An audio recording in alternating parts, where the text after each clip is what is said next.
Hello, Facebook. Hello, people.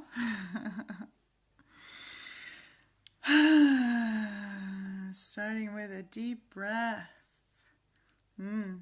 How are you all doing? So tonight I feel like sharing about open relating once again. And there is just so much. Hello, Zoe. So good to have you. There's just so much to say about this topic. There is so much, and I feel like I want to say 1,000 things right now because it's such a rich topic for me at this moment. And I just want to share with you about it.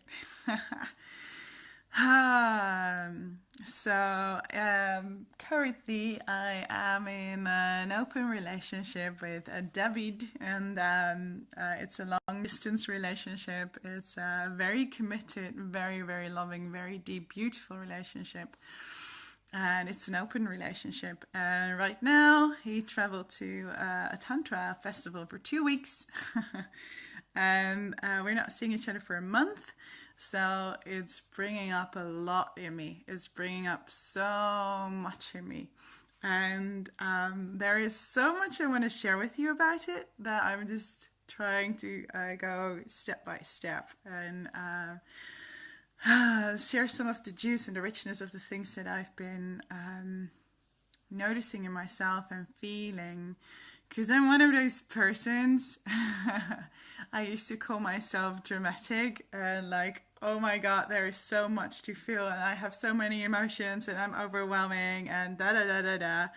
And right now, I'm just a person who feels a lot. And my emotional landscape is like huge on quiet days. And I go through contractions and expansions that are quite a lot. And open relating is a topic that brings me to very deep into many of those topics. And I very consciously choose for open relating, even though I can find it very, very difficult. And this is actually one of the questions I've been asking myself so many times, like, hey, is it okay to be in an open relationship and find it difficult? Isn't that taboo? Like, if you have an open relationship, shouldn't you be like happy about it every day, every moment of the day? And I've been resisting the thought of not liking certain parts or not liking an open relationship at all at certain moments. And actually right now, I'm just playing with not liking certain parts. So to completely let go of any resistance of not liking some things at certain moments. And actually that is helping me so much. Not having any taboo on what I like or what I don't like. And if there are parts that I don't like, to be very compassionate about it. And it's not very simple. It's not very simple. Maybe you have noticed, like, we all have all these characters inside ourselves. We all have so many characters inside us. You probably know your inner critic, your inner child, your inner to-do list addict, your inner slut, your inner mother, your inner father, your inner, I don't know. You know, we all got so many characters. And for me, in my head, I can only talk about my experience. In my head, it can be quite, noisy. They all want some attention. So lately I've been figuring out that one of the characters in my head, she is like a fucking monogamous person. There is this monogamous character in my head. And when she's driving the bus, she is like, I don't fucking want any woman to even watch my man. Don't look at him. Yes, please type down some of your inner characters. That's good fun to share and create some, support. Yes, okay, thank you for the heart. So yes, the part of me is very monogamous and she doesn't want anyone to look at my man.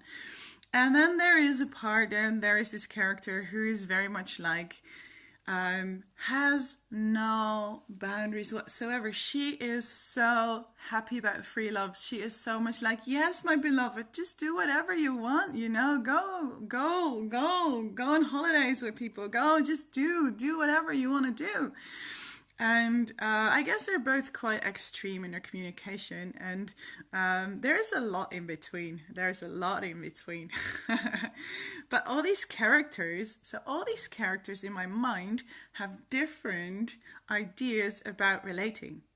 So they all have, like, I know my desires and my boundaries quite well, but all these characters in my head know their desires and boundaries quite well. So there are so many different desires and boundaries at any given time. And so which one is true? So which one to pick? And that's one of the things I'm playing with right now. And can I allow myself to have those different all these different boundaries and desires, because my inner monogamous person, her boundaries are completely different than the ones of my inner completely non-ownership, free-loving person. And all the other characters in between, they might have other boundaries, and they all have a right of speaking, and they all are right in their own ways. So this for me is ongoing research. I'm so happy I'm not the only one in an open relationship who has this very monogamous person in her head. I'm so curious if more of you recognize this, and please share about it, because I'm very curious if you have this experience as well. So that is one thing. And another thing I have been diving into is, why do some people feel more insecurities in open relating or in any given area of life than others do? Like, we're not all as insecure. And until very recently, I thought that something's wrong with me. Like, I worry too much. Like, this is not okay. Like, I have anxiety in my system. My system is not wired for stress. Like, what is this? And actually, there is a difference in how we are wired, like literally, and how our brains function. There are differences. So we all have our amygdala, which is a part of our brain that is bothered or has the task of keeping us safe. So it's the part where the fight or flight reaction happens, is the part that either worries or doesn't worry. It's about that keeps us safe. And if you look at a society, for a society to evolve and to keep existing, like at the time when we were cavemen, there were people in the society with amygdalas that didn't worry so much. So they would be the ones, being outgoing explorer, explore new territories, and they were the ones who would kill the mammoth, or kill the dangerous animals, or get the prey. And they might not get very old. They might take lots of risks, but their amygdalas were, not so worried. And in the same tribe, there would be people with amygdalas that just fired very easily, that probably didn't leave the house so much, or didn't leave the community so much. But they might be the ones who grew corn, grew agricultural crops, and took care of the kids, because the ones who didn't worry might not live that long. So for a society, it's very useful to have both people who don't worry a lot and people who do worry a lot. And it's a trait that is genetically wired. So if you are a person who worries a lot, you probably have at least one parent who does too, and so on and so on. And the same goes for if you're a non-worrier. So your ancestors are probably also non-worriers. So we're kind of wired to worry, or at least some of us are. So you're not crazy if you're one of those worrier people. You're not crazy. I'm like you too. And when it comes to living this way, we are just, in this era where we don't have that much like life-threatening danger, and this amygdala still functions like it did. In ancient times, we still have to deal with this amygdala that fires easily and that creates a lot of fear. And what happens is that the amygdala just warns us. And then there's the thinking part, like the amygdala is like the red signal being like danger, danger, danger. And then our thinking mind creates a story of why there is a danger. And it's only going that way. It's not a two-way action. Communication only goes from amygdala to thinking mind, not the other way around. Because, if it would, we wouldn't be on time jumping out of the way of the car that drives towards us. So it's very intuitive, reactive, and you might not even realize why you are feeling afraid or feeling nervous. But as soon as you do, as soon as you feel something in your body, your thinking mind will create a story of why you are feeling that. Maybe you notice that. You feel something, and then the story comes. So being in an open relationship, speaking about my experience and the context of an open relationship, I have one of those amygdalas that fires easily, so feels danger even when there's no danger at all. And then my thinking mind creates a story. Okay, why would I be in danger? Maybe my partner is with someone else. Maybe he arrived at a tantra festival right now, and maybe he's now having sex with someone. And maybe if he's having sex with someone, he'll fall in love with her. And maybe then he'll never come back and abandon me and hurt me. And the stories come, and they go bigger and bigger and bigger. And they start with just a nervous feeling, and they end up with some very dramatic story of how he's going to hurt me.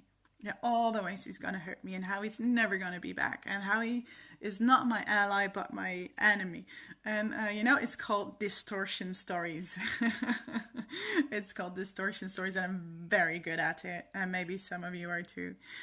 So just knowing that this is what's happening inside my system is quite helpful, and I'm quite curious, and my plan is to keep sharing with you about this process. My aim is to figure out if understanding this system more and more and more can help me not live in those stories too much, because maybe you're having the same experience as I have, and I'm quite curious, and please share with me if you do, that these stories can overtake. These stories can grow big, and then there's, it starts with a little nervousness in my body, then the story comes, the story gets distorted, and then I get afraid, and there's more nervousness coming in the body, and then there's a bigger story, and it becomes a circle, and it completely takes over my day. It completely takes over anything that I'm doing. It's distracting me completely. And it can really grow big and be like this dark cloud overtaking anything. So for now, I'm just practicing noticing I'm nervous, checking the facts, like what's really happening, what's the proof of my story, and what's the proof for the opposite of it, and what's really happening, and can I be compassionate just for what I'm feeling? Just noticing that this is what I'm feeling, having compassion for the way my brain works, having compassion for the way my body responds, and figuring out what works. And this also has to do with why in couples, like the couples that I see in open relationships, it's very often people that I'm coaching, people I talk with, is that they're saying like one partner is wired in this way where there is fear, lots of fear, and the other partner doesn't. The other partner is, it's often what is seen as this contradictory thing between wanting to feel safe and wanting to feel free, which is absolutely not that much of an opposition, and I'll talk about it in another moment, but it's often seen that way. And often one of the partners is experiencing more of this fear and these easily firing amygdala and these distortion stories, and the other partner doesn't. And that brings me back to attachment theory, where often opposites on the attachment spectrum attract. So often one person is, when you talk about attachment, you can either be securely attached and be completely happy and feeling safe in intimacy, or insecurely attached. I think I talked about it before, and I'll talk about it more in another video. But if you're insecurely attached, you can either have a preferred strategy of avoiding intimacy, or one of claiming intimacy and holding it very close. And the research that I'm doing now, like what I'm finding out right now, is the ones with this easy firing amygdala are the ones that desire safety, and the ones that are often anxiously attached. And more anxiously attached people, or people for who finding closeness is the more preferred strategy, often attract someone who has a preferred strategy of keeping intimacy at arm's length. And those are also often the ones with a less firing amygdala. At least that's my experience so far, and I'm super curious if that's one of your findings too. Just trying to read a reaction. Yes. Yes, there's definitely a difference between the body's response and the stories that we create. There is this order of things in which our body responds to our beliefs, our core beliefs, or our limiting beliefs, or our past, and the body just gives a response, and then the stories come. So it's like it's different steps. It's like beliefs and past that can be quite unconscious, and also wiring, how your system works. And then an event happens. An event is neutral on its own, but then we give, with our stories, we give some charge to it, and then with the thoughts we can like enforce our feelings. So that, in summary, is what I wanted to share right now, is that, we all have these different characters in our minds, and they all might have their own boundaries and desires.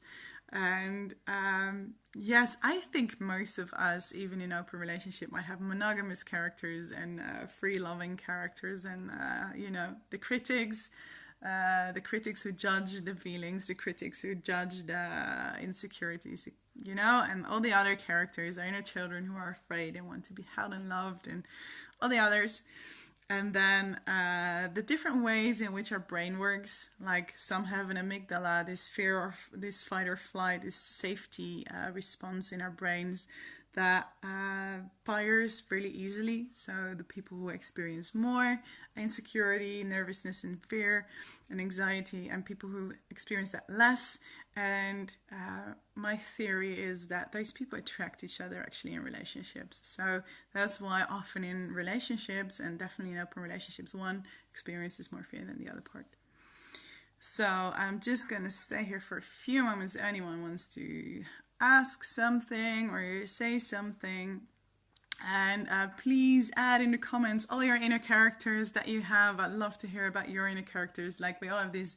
My friend Jamie Cato told me give me many inspiration. Like, we got our raging to-do list addict, we all have our sex maniac character, we all have our crazy mama and all of that. All right, so there's a question. Does it help you to have rules or agreements, a bit of control? Yes, we have agreements. We have relationship agreements. For us, it's like we create a foundation, like a very strong foundation on which our relationship is built. And it doesn't so much have rules as in based on fear, like you can do this, but you cannot do that. You can see this many people, but you cannot see that many people. Our agreements, and I think it's worth a complete new video, our agreements are based on love. So, and things like never make any decision when triggered, not lying, respecting each other, growing together. And we got quite a few agreements, and yes, they're very much built on respect and love. And we do a lot of checking in, and we always check in what we need at the moment. So especially me, when I'm quite in my feminine side, less in my masculine, more my feminine side, I can change my mind all the time. And my partner, who has a very beautifully developed masculine side, he's very okay with that. So I can change my mind. Like, sometimes I want to speak with people he might have an intimate encounter with, and then suddenly I don't. But there's always, we have some basic agreements, like we don't interact with people who are not prepared or not willing to communicate with the other partner. Yeah, things like that. I'm definitely going to do a different video on it because it feels like too much for this one, but I'm definitely going to maybe we'll do it together, a video on our relationship agreements and how we've built them. Actually, I want to build a full online course on that, but I'm not going to do promotion for that now because I still have to create it. But yeah, a good foundation and having some agreements definitely builds safety, because we all need safety, right? We all need safety. We're humans, we're social animals. If we are on our own, we die. We definitely need safe, definitely in the areas where we might feel challenged, especially if we're, the ones with the fearful brains. We need safety. When there's not enough safety, when we go too far out of our comfort zone, we go into trauma zone. And when you're in trauma zone, the only thing you do is surviving. And surviving is not where you grow. Surviving a terror zone is where your comfort zone shrinks. So maybe you've been there, maybe you've been to certain workshops that were very pushy, or maybe you've pushed yourself in certain relationships and found that the next time you were in a certain comparable situation, you were actually more afraid. That's because you pushed yourself so much the previous time and you actually shrunk your comfort zone. So always finding the balance between safety and challenge is a super important thing, and also something for a new video, I think, because I got a lot to say about that as well. Yes, I'll definitely share more about my agreements. I'll share more about everything. So keep coming if you watch this later and you have certain questions about the topics that I've addressed here, or other questions, or want to share anything, please do so in the comments. I'll probably read them at some point. I do. One of my favorite strategies when I don't like to feel things is to check Facebook. So I usually check these comments. I might address them in the next video. I think I'm going to do more videos over the next days or weeks. Yes, well, I'm home with my kids, so I can do videos in the evenings right now. So keep it coming. And let me know what you like, what you agree with, what you don't agree with, what you don't like. Just let me know all of it, and I'll share more soon. So have a great evening, all of you, and thank you for being here with you. I see all your names popping up, and it feels very cozy and great. Have a great evening, all of you. Mwah.